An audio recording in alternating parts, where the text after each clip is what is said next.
Hello everyone, welcome back to my channel অর্পিতার খামখেয়ালি গল্প।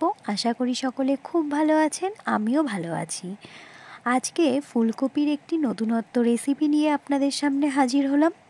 সেই জন্য প্রথমেই একটু গরম জল করে নিলাম। জলের মধ্যে একটু লবণ দিয়ে দিয়েছি। জলটা যখন বেশ ভালো করে ফুটে উঠেছে, তখন কেটে রাখা ফুলকপির টুকরোগুলোকে আমি দিয়ে দেব।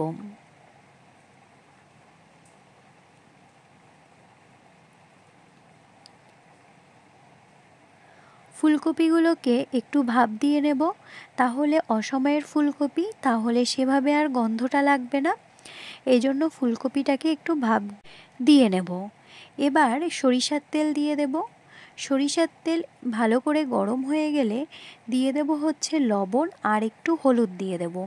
আমি আলাদা করে ফুলকপির মধ্যে লবণ আর হলুদ মাখাইনি, তেলের মধ্যেই লবণ আর হলুদ দিয়ে দিয়েছি। তারপর এক এক করে ফুলকপির টুকরোগুলোকে দিয়ে দেব, সেদ্ধ করে রাখা ফুলকপির টুকরোগুলোকে। ফুলকপিগুলোকে আমি একটু ফ্রাই করে নেব। খুব বেশি এখানে ডিপ ফ্রাই করব না, মিডিয়াম ফ্রাই করে নেব।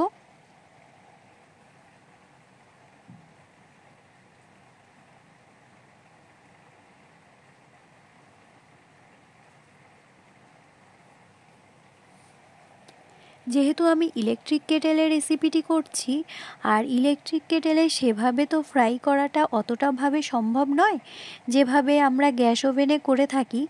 নিচে লেগে যাওয়ার একটা সম্ভাবনা থাকে, এই জন্য বারবার একটু নাড়িয়ে নিতে হয় সবজিগুলোকে, যেন নিচে লেগে না যায়।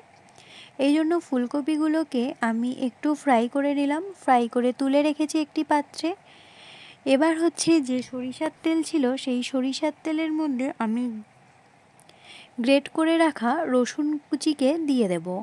আমি রসুন এখানে গ্রেট করে নিয়েছি, আপনারা চাইলে এখানে রসুন মিহি করে কুচি করে নিতে পারেন। যদি গ্রেট করে নেন তাহলে কিন্তু এই রেসিপির সাথে বেশ ভালোই যায়।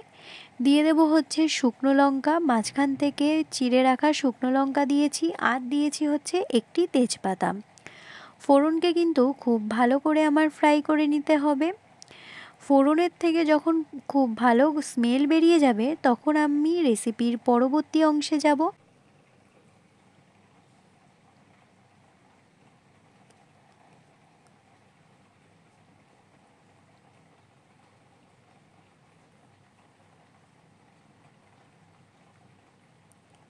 ফোড়নটা খুব ভালো করে আমার ফ্রাই করে নিতে হবে।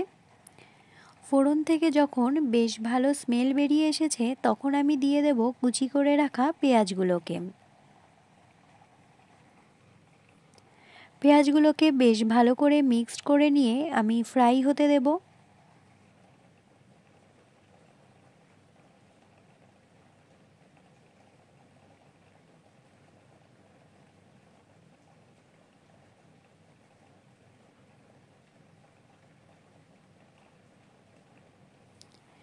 পেঁয়াজ সমেত ফোড়নগুলোকে খুব ভালো করে মিক্সড করে আমি ফ্রাই হতে দেব।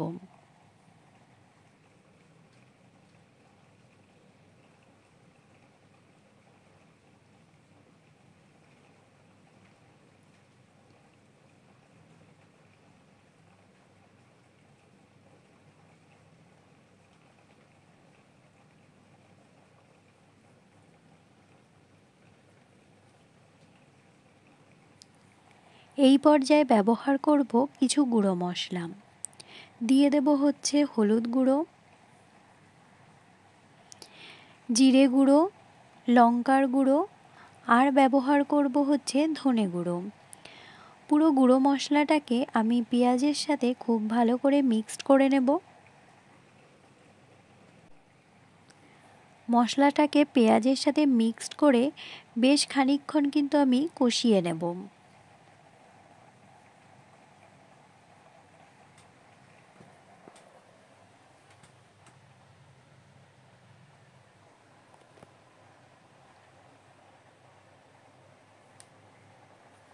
দিয়ে দেব চিড়ে রাখা কিছু কাঁচা লঙ্কা।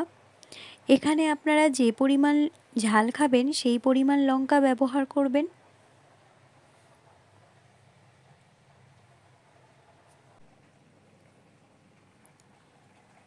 এবার ব্যবহার করব হচ্ছে স্বাদমতো লবণ। লবণটা দিয়ে বেশ ভালো করে মিক্সড করে নেব, নিয়ে কিছুক্ষণ ফ্রাই হতে দেব।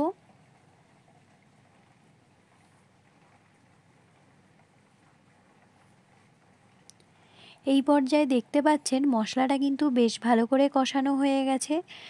ভেজে রাখা যে ফুলকপিগুলো আছে সেগুলো কিন্তু আমি এবার দিয়ে দেব, দিয়ে বেশ ভালো করে মিক্সড করে কিছুক্ষণ ফ্রাই হতে দেব।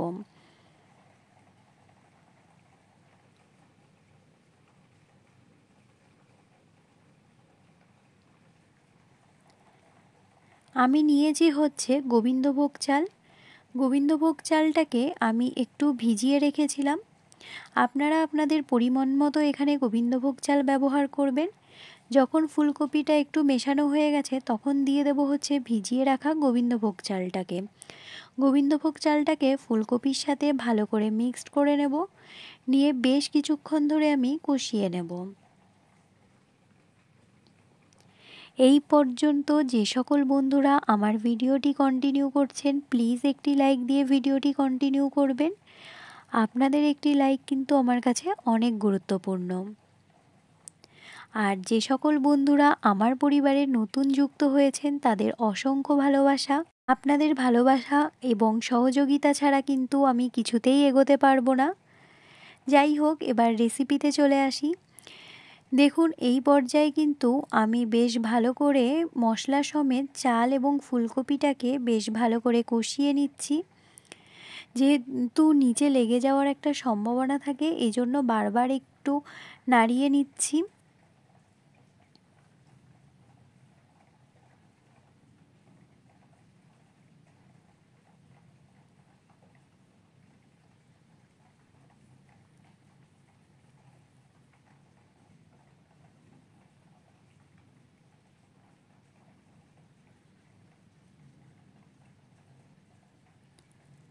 যে কোনো সবজি কষানোর সময় কিন্তু নিচে লেগে যাওয়ার একটিও সম্ভাবনা থাকে, এই জন্য বেশ অনেকটা ধৈর্য সমেত এটাকে নাড়াচাড়া করে নিতে হয় যেন নিচে লেগে না যায়।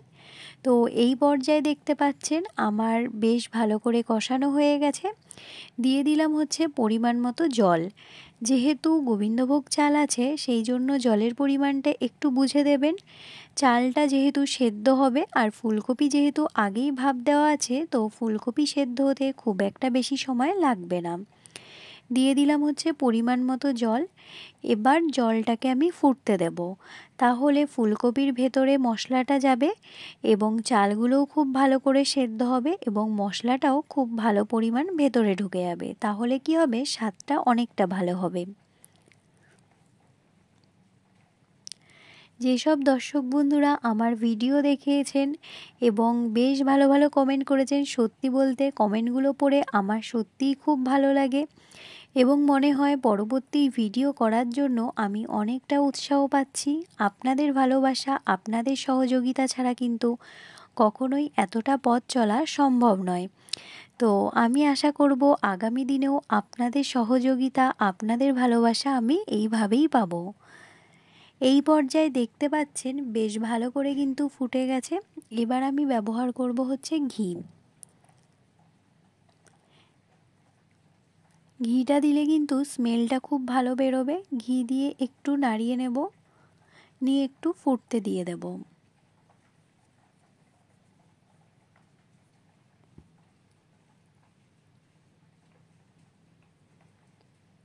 এবার দিয়ে দেব হচ্ছে গরম মশলার গুঁড়ো।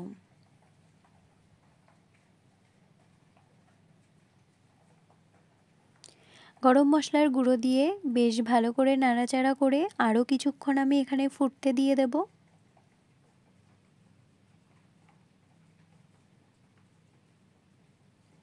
এখানে দেখতে পাচ্ছেন চালগুলো কিন্তু বেশ ভালো করে ফুটে উঠেছে আর ফুলকপি তো যেহেতু আগেই ভাপ দেওয়া হয়েছে তাই ফুলকপিটা বেশ ভালো করেই সেদ্ধ হয়ে গেছে।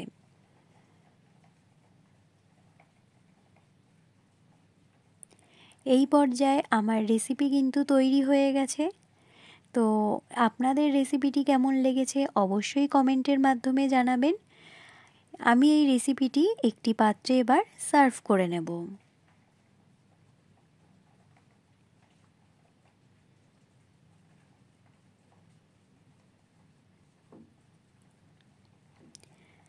আমি আজকের ভিডিওটি এভাবেই শেষ করছি। যদি ভিডিওর কোনো অংশ ভালো লাগে প্লিজ সাবস্ক্রাইব করে পাশে থাকার অনুরোধ রইল। আর হ্যাঁ, অবশ্যই কমেন্ট করে জানাবেন আমার ভিডিও আপনাদের কেমন লাগলো। সকলে ভালো থাকবেন, সুস্থ থাকবেন, নিজেদের খেয়াল রাখবেন। টাটা।